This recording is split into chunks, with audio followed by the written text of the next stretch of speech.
Bom dia, senhoras e senhores. Eu sou Bruno Torres, estou com Shigeo Nomura e João Neto e a gente vai falar do artigo Highly Accurate Protein Structure Prediction with AlphaFold. Esse artigo ele foi publicado na Nature, uma das revistas mais respeitadas aí do ramo. Chegando aqui no background, o que levou os autores a fazer esse estudo e qual foi o objetivo dele. Primeiro, a importância dos desafios, quais os desafios eles tiveram e o que eles queriam travar quando eles chegaram a desenvolver o AlphaFold. O professor já disse várias vezes, a distribuição da estrutura 3D pode afetar fortemente na função que aquela proteína tem dentro de um organismo. Ao longo dos anos, os cientistas sempre procurando maneiras mais ágeis e processos que podem desvendar ou entender como é que é a estrutura de cada uma das proteínas. A gente tem mais ou menos de 50 anos nesse tipo de estrutura de pesquisa, e mais ou menos 100 mil proteínas únicas foram encontradas.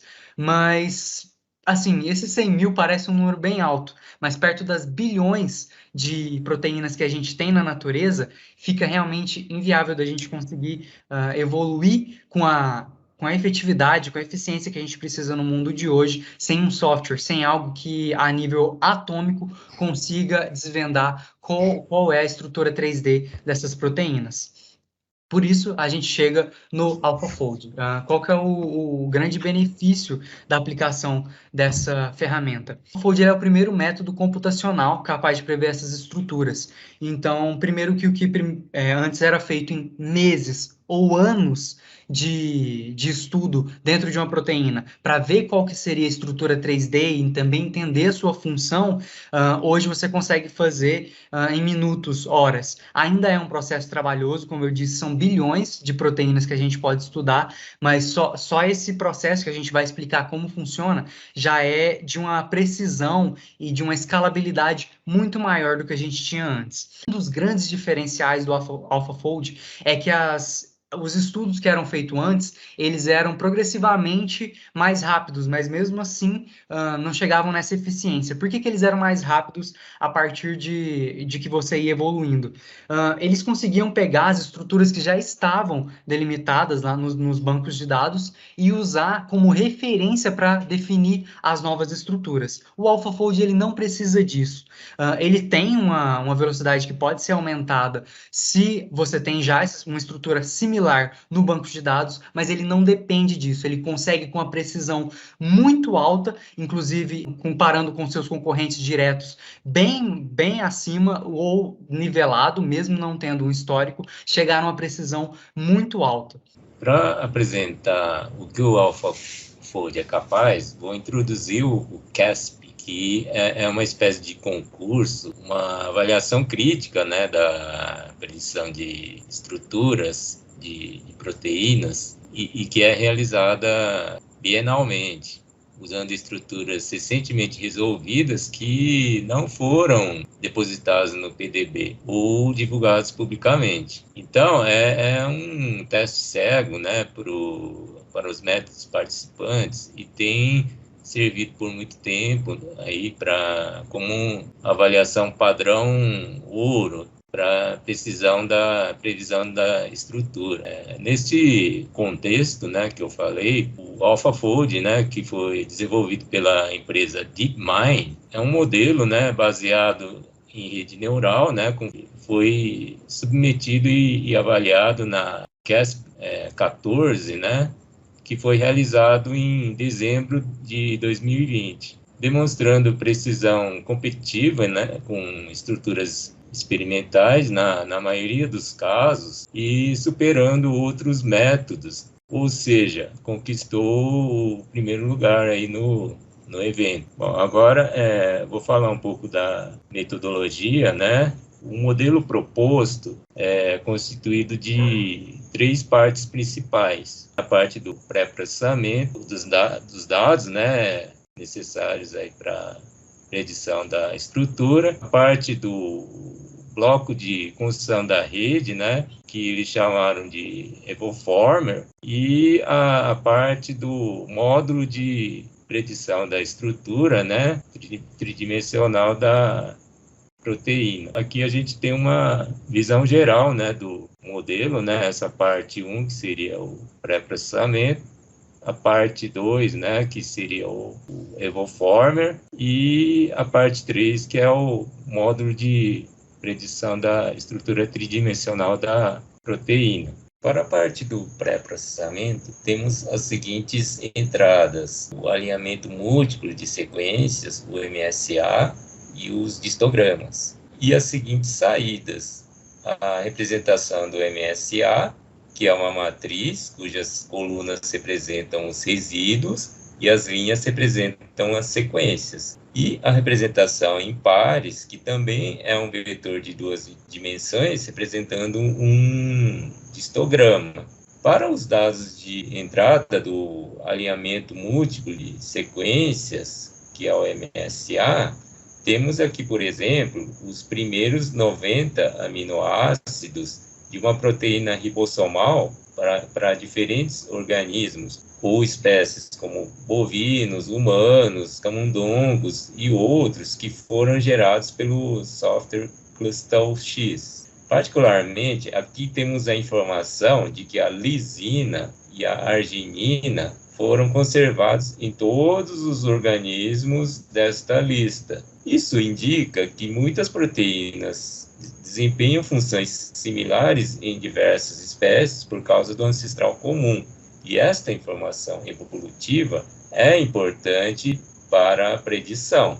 O AlphaFold procura por alinhamentos similares em um banco de dados genético para criar sua representação do alinhamento múltiplo de sequências e alimentar a próxima parte, que é o Evoformer. O outro conjunto, né, de dados aí para o pré-processamento é representado aí pelos histogramas, que nada mais são que matrizes como estas aqui, né, onde nos eixos X e Y estão os aminoácidos e a combinação entre eles resulta num valor da distância entre dois aminoácidos. E esses histogramas são importantes para se obter a informação geométrica, né, ou de distância, que serve para melhorar aí a hipótese sobre a estrutura. Essa informação geométrica, né, é a representação em pares que alimenta, junto com a representação do alinhamento múltiplo de sequências, né, a próxima parte, né, que é o Evoformer, que o João vai explicar para a gente agora. Basicamente, o Evoformer tem como input o MSA e a representação em pares, obtidas pelo pré-processamento, como o Shigeo acabou de nos explicar.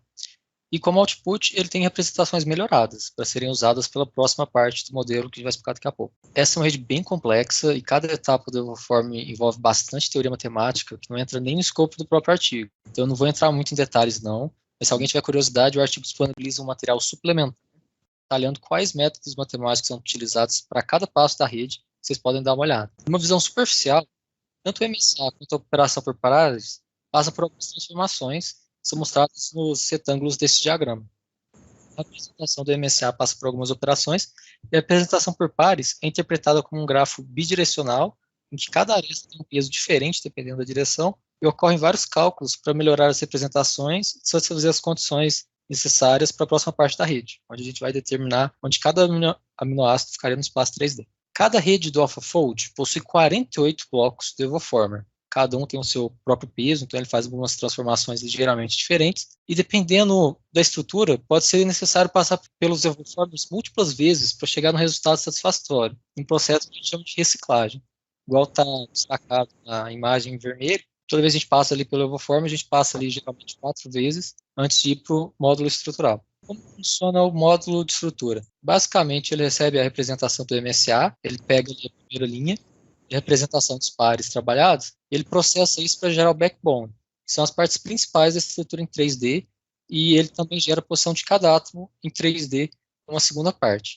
E isso aí também pode ser repetido naquele processo de reciclagem para melhorar a posição do backbone, que originalmente a gente coloca todos eles em 000, eles vão convergindo até a posição melhor, para a gente gerar o 3D da proteína, representado ali na direita pelo E. Sobre o treinamento do AlphaFold. Se você quiser fazer seu próprio AlphaFold, graças a Deus a comunidade científica ela é open source, então você pode. Mas eu nunca disse que seria fácil. A primeira coisa que você precisa fazer é baixar todos esses bancos de dados listados, né, o Protein Data Bank, o Magnify UniRef 90, Uniclust 30 e o Big Fantastic Database. Esse último foi criado justamente para avaliação CASP 14, que discutimos anteriormente no início da apresentação. Todos eles estão disponíveis publicamente. Para facilitar esse download, tem um script disponível no GitHub do projeto. Depois de você juntar todos esses dados, vai precisar de um computador bem potente, 7 dias de treinamento para ter uma versão inicial da rede, e mais alguns dias de fine-tuning, que é basicamente um treinamento adicional com uma menor taxa de mutação para ajuste fino da rede. Mas não acaba aí. Quando eu disse que você precisava de uma máquina boa, eu não estava brincando. O componente citado no artigo que mais me chamou a atenção foi a GPU 100, D100, que, de acordo com o nosso amigo Google, é uma CPU de ponta da NVIDIA em parceria com a Tesla, feita para servidores pesados, assim, que está na bagatela de R$18 mil mais impostos. Mas vale a pena? Aqui na direita vemos um Frame Aligned Point Error, que é uma representação em 2D, que uma proteína se parece, de acordo com estudos manuais, em cinza, né? E o que a rede gerou, em verde, onde podemos ver que a parte principal e a forma da proteína estão relativamente próximas, e só ali no ponto X que a gente tem uma margem de erro maior. Mas se você pensar que esse trabalho manual levava meses para fazer, com cientistas trabalhando junto, e agora pode ser feito em horas pelo computador, é uma pequena margem de erro que pode valer muito a pena em muitos cenários. Agora vamos falar dos resultados. Aqui nos primeiros resultados, vemos a comparação da rede sem algumas funções específicas. Basicamente, a equipe testou a rede com e sem cada uma das funções para ver como cada uma delas interferia nos resultados. A gente pode ver claramente que cada etapa é essencial para melhorar os resultados, que vai ali mais para a direita, sempre nos gráficos. Nos segundos resultados, a gente pode ver um gráfico mostrando a precisão da rede no eixo X em função de quantas interações do Evoformer são necessárias para chegar nessa pressão, no eixo X. Esse gráfico demonstra que em algumas cadeias a rede já chega num resultado muito satisfatório bem cedo. Ali no 48 a gente já tem praticamente proteína pronta, enquanto algumas proteínas a gente precisa de 4 ciclos completos de reciclagem, porque cada Evoformer tem 48 blocos, né, para chegar num bom resultado. E aqui no final dos resultados, podemos apreciar um GIF disponibilizado no GitHub do projeto, mostrando 2 cadeias, o resultado experimental e o computado pela rede são bem parecidos, né? Em verde, o resultado experimental, em azul, o resultado computacional. Chegando agora nas discussões e a nossa conclusão sobre o projeto. Primeiro, você pode perguntar, a gente mostrou para vocês para que funciona, qual que foi a motivação, como funciona também o método, mas para que isso pode ser útil, trazendo aqui para a nossa realidade. O coronavírus é muito influenciado por conta do desenvolvimento e influência do AlphaFold no cenário acadêmico, né, da medicina. Por quê? A modelagem 3D dessa proteína, a ORF8, que foi uma das proteínas que compõe, né, o SARS-CoV-2, que é o coronavírus, vai ter várias proteínas e a gente precisa, para construir as vacinas, que os modelos 3D, o conhecimento que a gente tem do comportamento de cada uma delas, lembra que a gente falou que o modelo 3D, como elas se distribuem, pode mudar muito o comportamento daquela proteína dentro do corpo humano. Então, se a gente conseguir fazer a modelagem 3D, isso pode auxiliar muito na vacina. Muito parte, igual a gente estava comentando da sua última apresentação, são softwares, são mecanismos que fazem com que a ciência, a humanidade consiga crescer e ser eficiente nos seus desenvolvimentos, tanto na parte da medicina quanto na parte humanitária, que aumenta muito essa efetividade. A gente dividiu a conclusão em 2 blocos. Primeiro, do ponto de vista a favor dos autores, o AlphaFold tem demonstrado grande capacidade de resolver problemas biológicos complexos. Então, há um grande otimismo quanto aos resultados e impactos do algoritmo que aponta para uma nova era na identificação de funções de proteínas implicadas em doenças. Tudo leva a crer que pode ser uma revolução no desenvolvimento de enzimas mais eficazes e de maior aplicabilidade, por exemplo, na biorremediação. Agora, do ponto de vista mais crítico, para algumas proteínas, de acordo com os avaliadores do CASP, não ficou claro se as divergências eram fruto de erro de predição ou de artefato gerado no experimento de determinação e geração do modelo. Para proteínas que são provenientes de ressonância magnética nuclear, ocorreu uma considerável taxa de erro. Assim como outros algoritmos heurísticos de aprendizado de máquina, há falta de uma compreensão clara sobre como os dados de entrada foram combinados e geraram os resultados observados. O código-fonte do modelo AlphaFold, os pesos treinados e o script de inferência podem ser encontrados neste link. Muito obrigado. Espero que tenham gostado.